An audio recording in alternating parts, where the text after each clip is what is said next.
a dinga wanke hamata sosai.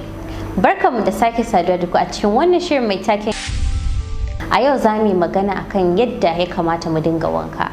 Na farko dai mutane ya kamata su gane ana so akalla kasar mace ta yi wanka sau 2 a rana, safe da yayin da ta gama kuma abin da take yi.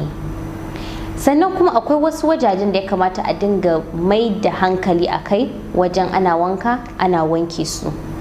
Ya hada da bayan kunne, bayan wuya, hammata kamar yadda na faɗa, tsakankanin cinyoyi, bayan gwiwa, sannan bayan wajen idan sahu wato bayan idan kafa. A nan datti ko na ce annake da take dankarewa mutane da yawa ba sa wanki wajen nan sosai, da kuma tsakankanin bayanki. Kuma kada manta ba kowane irin sabulu ne zaki dinga wanka da shi ba, ya zamanta ki amfani da sabulu marar karfi saboda kar fataki ta samu matsala. Da fatan za mu gyara. Na gode.